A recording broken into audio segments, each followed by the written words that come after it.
Salut à tous, aujourd'hui on se retrouve pour un retour, donc encore un retour sur le Zhiyun Smooth 4. Donc toujours pas de noté de problème, là il est allumé, hein, vous voyez, c'est vraiment excellent.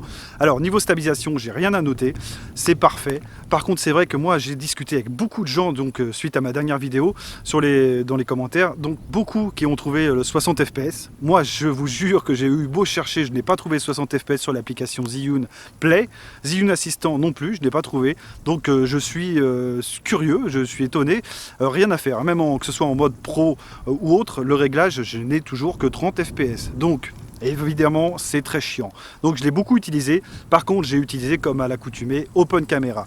Et justement je voudrais aborder ça parce qu'il y en a beaucoup qui m'ont demandé et qui ne connaissent pas.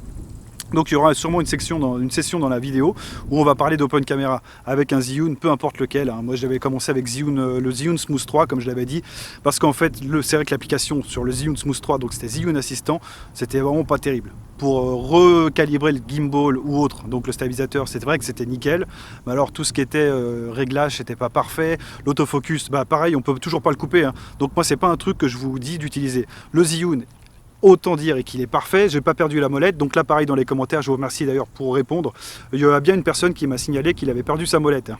Donc en le rangeant le Zhiyun, il a réussi à perdre sa molette, donc comme quoi c'est possible, je suis pas tout à fait fêlé. Donc je dois bien aussi dire que le petit bouton pour le lock et autres, on peut dire ce qu'on veut, mais ça marche bien. Alors il y aura quelques petits problèmes, c'est vrai que moi la molette me gêne, la prise en main est un peu compliquée aussi, mais ça je vous l'avais déjà dit dans la première vidéo, donc je vous mettrai quand même le lien de la première vidéo si vous souhaitez la voir. Donc je suis désolé pour la qualité, j'avais pas encore ma nouvelle caméra. Donc ouais, après il n'y a rien à dire, j'ai vraiment passé un agréable moment avec. Il n'y a que la finition qui me pose problème, comme je vous avais montré, la peinture elle est complètement barrée, donc sur tout ce qui est partie métallique, bien sûr il y a très peu de métal, mais le peu de métal qu'il y a, bah, la peinture elle est barrée, donc ça c'est un peu dommage. Bon, en même temps je le rangeais comme ça dans le sac, hein. Après, si vous le rangez dans la boîte, je pense pas que ça craigne vraiment. Mais bon, faut le savoir. Sinon, pas de souci au niveau des moteurs. J'en ai fait prendre vraiment plein. On a fait le matin, le soir. Bon, avec la fraîcheur du soir ici, ouais, c'est 8 degrés, quoi. Donc, bon, ça fonctionne. C'est vraiment nickel. Contrairement au Gimbal 2 de chez Feiyutech, il a passé le cap, hein. Pas un truc cramé, rien. Parfait. Très bel outil, c'est nickel. Mais je suis quand même vraiment resté sur un problème sur la finition plastique. Autant sur la griffe, donc comme je vous l'avais signalé, ça me règle les problèmes que j'avais avec le Zhiyun Smooth 3 sur certains téléphones, même pas tous. Un problème donc que j'avais un son métallique. J'avais une capture de son métallique, donc quand j'utilisais le micro-cravate ça allait, mais sinon c'était vraiment très chiant. Sur certains téléphones avec finition métal, ça faisait vraiment écho, et pourtant il y avait de la silicone, il y avait tout ce que vous voulez. Donc là avec cette nouvelle griffe là, je n'ai plus de problème, c'est vraiment parfait, sauf qu'en mode portrait, j'ai quand même noté, parce que je fais aussi des vidéos sur IGTV avec le Zhiyun Smooth 4, en mode portrait, bah, c'est pas facile de le calibrer justement. C'est soit vous allez mettre le téléphone, il va être bien calibré, ça va être parfait, mais ça va forcer un peu sur les moteurs, mais vous verrez toujours le moteur à l'arrière. Bon, ça c'est un petit truc, vous me direz, personne filme comme ça. Il n'y a que sur IGTV, on est obligé de filmer en portrait. Qu'est-ce que tu veux que je te dise? C'est comme ça. Donc voilà, c'est un petit truc à prendre en compte. Après le mode log, j'ai beaucoup apprécié. Le fait de pouvoir fixer aussi le Zhiyun et de faire le mode log directement avec les touches, j'ai trouvé ça aussi vachement intéressant à faire. Donc à la limite, il faudrait revenir avec le module Smooth 3, donc avec la batterie. J'ai pas eu de problème d'autonomie, l'autonomie est très bonne, vraiment très bonne, elle suffit largement pour faire ce que vous voulez, mais pouvoir interchanger la batterie, c'est un truc qui manque vraiment, ça me manque beaucoup. Donc j'ai ressorti le Zhiyun Smooth 3 pour à nouveau le comparer, et non, moi il n'y a pas, sans déconner, je préfère largement le Smooth 3 quoi. Même avec le problème de son comme je vous ai signalé, une fois qu'on le sait et qu'on a trouvé les parades, il est parfait celui-là. Donc si vous arrivez encore à le trouver, sans déconner, prenez-le. Mais après, le Zhiyun Smooth 4, si vous arrivez à le trouver aux alentours de 80-90 €, vous faites une excellente affaire. Parce qu'il n'y a vraiment pas de problème. Donc on a eu quelques petites mises à jour qui ont réglé les problèmes de time-lapse, les problèmes avec le mode vertigo. Donc ça, si vous voulez l'utiliser, allez-y, hein, c'est toujours sympa de faire un petit remake des Dents de la Mer, c'est vrai. Mais avec une grand-mère, enfin bref, mais c'est toujours possible de le faire. Mais c'est vrai qu'il faudra quand même prendre en compte que ça reste un truc pour les amateurs. Pour les amateurs. Si vous voulez quelque chose d'un peu plus concret, prenez vraiment un Zhiyun Smooth 3 avec des accus interchangeables. Une fois que vous savez que la batterie est arrivée au bout, boum, vous pouvez changer l'accu, etc. Donc ça, je me le répète à chaque fois, je le sais, mais je vous jure que ça change vraiment la vie, quoi. Donc c'est ça, un truc à prendre en compte comme ça. Sinon, après, tout ce qui est menu, ça marche vraiment bien. On accède au menu, on peut tout régler, mais Voilà, c'est toujours les problèmes. On peut pas régler l'exposition, donc une fois que enfin on peut la régler, hein, bien sûr, mais on peut pas la bloquer. On peut pas bloquer l'exposition avec l'application de base de chez Zhiyun, donc c'est un peu con quand vous allez un coin d'ombre, un machin, un truc, tout de suite, ça change de couleur, ça me gêne. Tandis qu'avec Open Camera, on va aborder ça tout de suite, sincèrement. Si vous pouvez encore améliorer vos vidéos grâce à moi. Ouais, des fois. Oh, écoute, on jette des fleurs, hein, sinon personne m'en jette. Donc, ouais, si vous pouvez améliorer vos vidéos grâce à Open Camera, je suis vraiment très content pour vous, quoi. Moi, j'utilise que ça. Même lui, le Zhiyun Smooth 4, il a eu le droit à Open Camera. L'application de base, sincèrement, je peux pas. Je peux pas. Donc, pouvoir filmer en 60 fps, pouvoir faire plein de choses, bloquer l'exposition, bloquer le focus aussi, parce que les trucs qui pop, surtout avec le Honor 10, ça pop un peu, c'est un peu relou. Donc là, vous bloquez tout, vous pouvez faire vraiment quelque chose de pro avec un smartphone. Donc, allez, on coupe et on va passer vraiment au Open Camera. Et puis, vous me direz dans les commentaires si l'application vous plaît. Je toucherai, hein, c'est vraiment pour vous, c'est un partage que je fais parce que sur YouTube, il y a encore des mecs qui partagent. Hein, c'est comme ça. Donc, je vous mettrai quand même le lien parce qu'ils partagent, mais ils mettent des liens. Je vous mettrai le lien du Zhiyun Smooth 4 si vous le souhaitez. Alors ça reste un très bon module. Moi il m'a fait 3 mois, il n'a pas bronché, j'ai jamais eu de soucis. Pour la recharge, j'ai jamais eu de soucis non plus. L'indicateur de batterie fonctionne bien. Donc dès que vous avez une barre, vous savez qu'il va falloir vous dépêcher pour finir. Après vous le rechargez avec une powerbank. Bon voilà, il faut vous trimballer la powerbank au lieu d'un accu interchangeable. C'est un peu dommage. Mais bon, sinon le plastique, non, pas eu de soucis non plus, pour revenir là-dessus. Non, juste la peinture du métal, donc du moteur horizontal qui part. C'est dommage, ça la fout mal, vraiment ça la fout mal. Mais bon, tout le reste fonctionnel, tout le reste marche bien, à part l'application.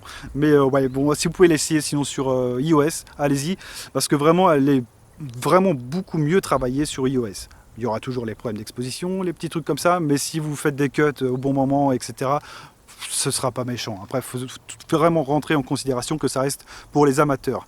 Si vous voulez vraiment quelque chose d'un peu plus concret, il va falloir débourser facilement 700, 800 euros. Donc acheter les Crane V2, les Crane... Enfin bref, vous allez voir sur Zhiyun France. D'ailleurs, je vous mettrai le lien dans la description. Donc si vous avez des problèmes ou des questions, il y a Zhiyun France qui a une page Facebook et les mecs répondent là. Il y a vraiment une communauté assez énorme. Donc moi, j'y suis pas trop. Je suis désolé les mecs parce que je fais plein d'autres trucs. Mais si je peux aider et que je vois un problème, bah, j'y fais et j'aide. Donc il n'y a pas de souci. Vous allez là, je vous mettrai le lien dans la description pour trouver aussi le Zhiyun Smooth 4, le Zhiyun Smooth 3, si j'arrive encore à le trouver, parce que c'est vachement dur. Si je trouve encore un lien, je vous le mettrai.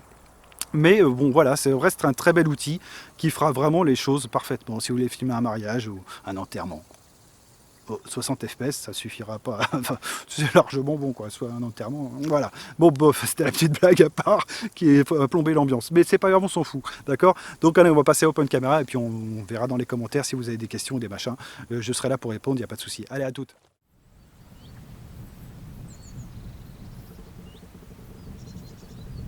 Bon, on se retrouve pour la deuxième partie de la vidéo. Alors c'est carrément un autre jour, un autre endroit, mais bon, peu importe. Donc écoutez, là je voulais quand même vous aborder Open Camera avec vous. Pourquoi j'utilise cette application plutôt que celle de Zhiyun ou peu importe la marque après. Alors je vais vous expliquer, on va faire tout de suite un tour de l'application. Vous allez voir avec moi qu'elle a des avantages quand même qui sont vachement là et ça peut être très sympa à utiliser. Donc là on se retrouve sous Open Camera. On va se faire d'abord un petit tour des paramètres vidéo. J'aborderai pas la photo vous irez voir par vous-même. Mais d'abord la vidéo. Donc les résolutions, suivant le capteur que vous avez, vous pourrez monter en Full HD, 4K, tout ce que vous voulez, vraiment pas de souci. Même des formats 4 tiers, des formats 1.1, vous avez vraiment une grande possibilité qui est ouverte à vous. Donc là, moi j'ai choisi une Full HD, bien sûr. La plupart du temps, je filme comme ça, parce que après avec la mémoire, surtout que le Honor 10, vu qu'on peut pas mettre de carte SD, bah, c'est un peu chiant. Donc à jauger, c'était le mieux. Surtout qu'après on va pouvoir grimper en 60 fps. Donc après on a la stabilisation vidéo bien sûr. Donc ça, si votre modèle est équipé, donc elle sera activée. Ou sinon vous aurez un EIS, donc la stabilisation électronique. Ça coupera dans l'image. Donc ça c'est un truc aussi à prendre en compte.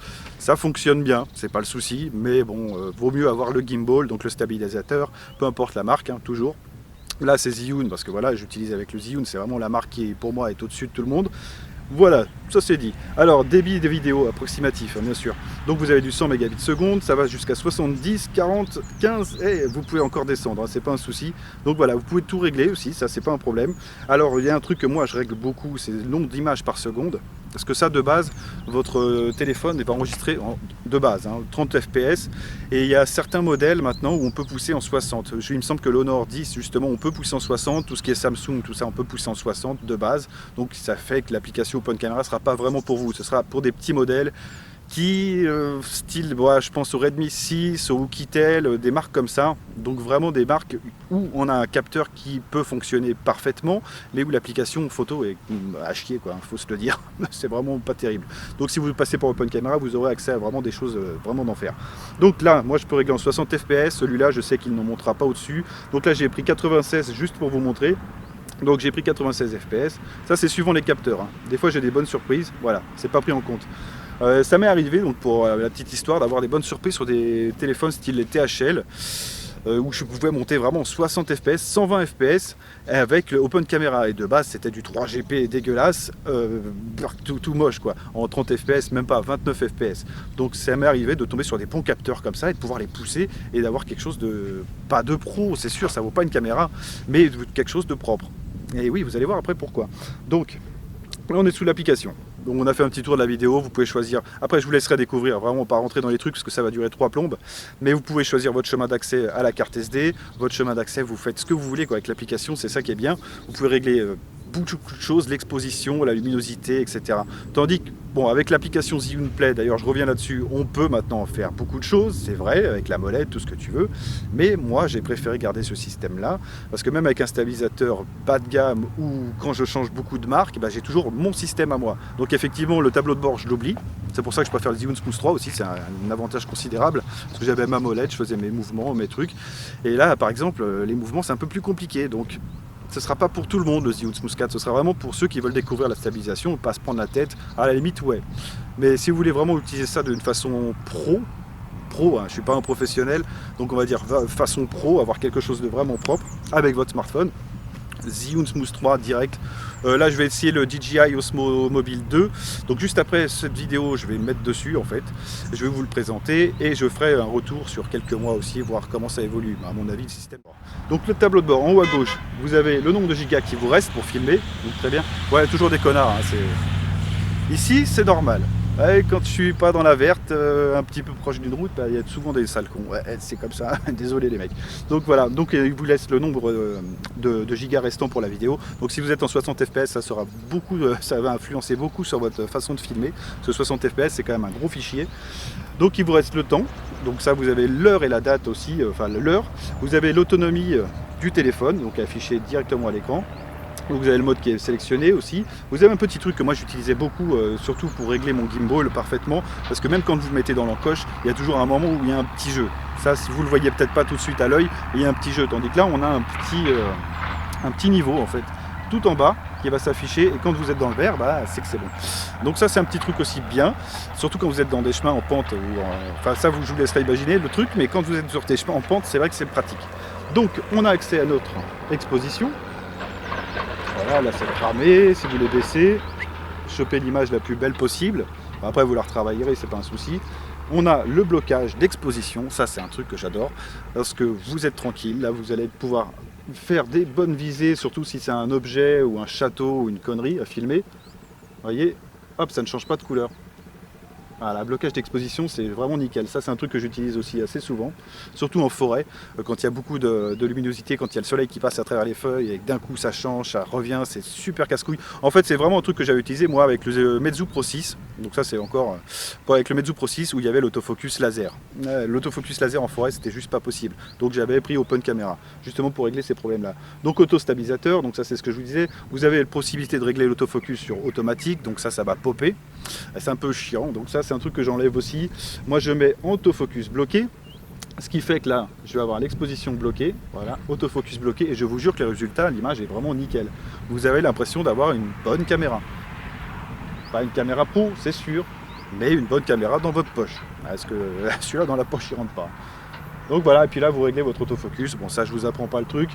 Vous réglez votre autofocus comme ça au doigt. Donc là dans les menus rapides vous pouvez changer le speed, donc la vitesse d'enregistrement. Vous pouvez changer aussi la résolution vidéo. Le retardateur, donc moi c'est ce que je mettais aussi. Il est beau celui-là. Le retardateur, je vais essayer de vous le capter au moins avec le téléphone. T'as les avions volent bas, c'est signe qu'il va flotter. Ouais, je te le dis. Putain, on est emmerdé par les avions, c'est chaud hein, cette vidéo. Mais je veux pas de cut, je m'en fous. On le voit là-bas. Et les drones par contre, les drones on n'a pas le droit de voler aussi bas. Les avions oui, au-dessus des villes t'as le droit, mais les drones t'as pas le droit. Bon, enfin bref, allez, je reviens là-dessus, on va pas faire le méchant.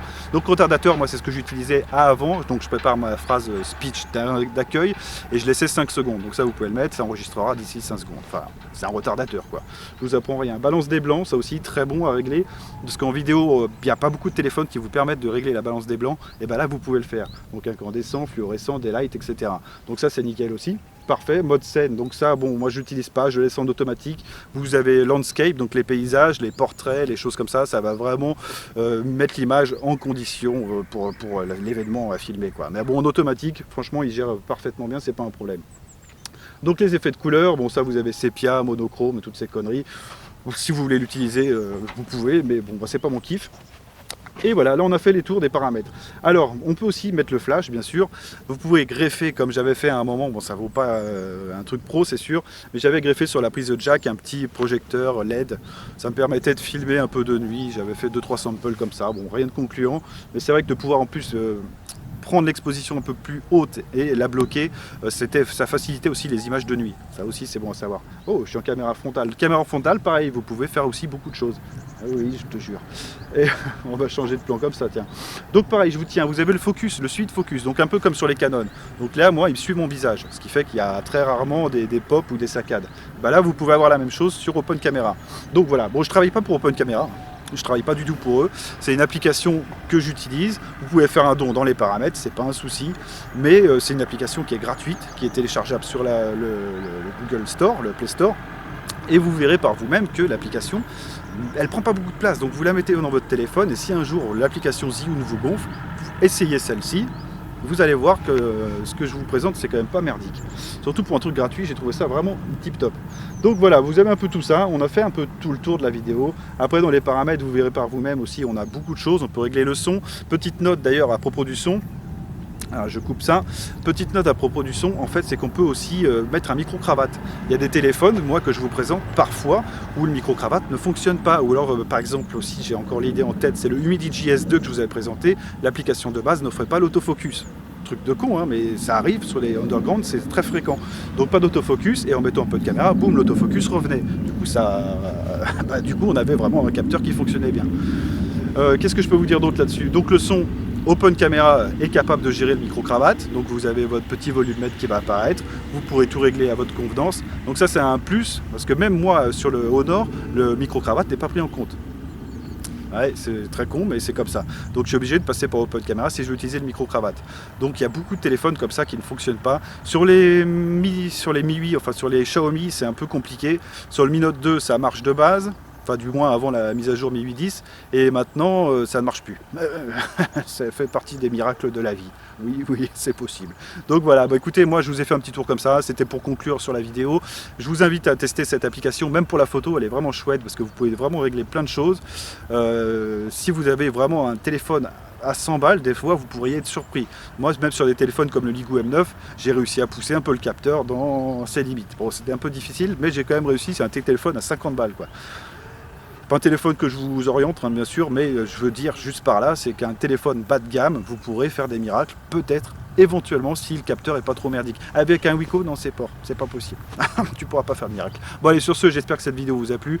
Des tutos, j'essaierai d'en faire à tête reposée, donc dans un endroit un peu plus calme. Et on essaiera d'en refaire un peu plus si ça vous intéresse. L'application Zhiyun, bon bah écoutez, pareil, je voulais revenir un peu dessus avant de conclure avec ça.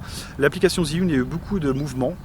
Elle prend en charge beaucoup plus de modèles, mais par exemple, moi, parce qu'on m'a dit oui, elle est compatible 60 fps. Elle est compatible 60 fps, certes, mais qu'avec des hauts de gamme, donc avec toute la série des Samsung, toute la série des Huawei et les Honor, rien du tout. Donc je suis obligé de passer par Open Camera si je veux faire du 60. Ouais, c'est ce que je vous expliquais. Donc vous prenez pas la tête. Si l'application Zhiyun vous gonfle, utilisez-la juste pour le tableau de bord, mais sinon, si vous voulez vraiment faire de la bonne vidéo, utilisez Open Camera. Voilà, c'est tout ce que j'avais à vous dire. C'est un conseil, c'est du partage gratuit, ça me fait plaisir. Et puis voilà, je vous mettrai l'application par contre dans la description si vous le souhaitez, pour la trouver plus facilement. Et puis voilà. Sur ce, je vous dis à bientôt. Ciao tout le monde.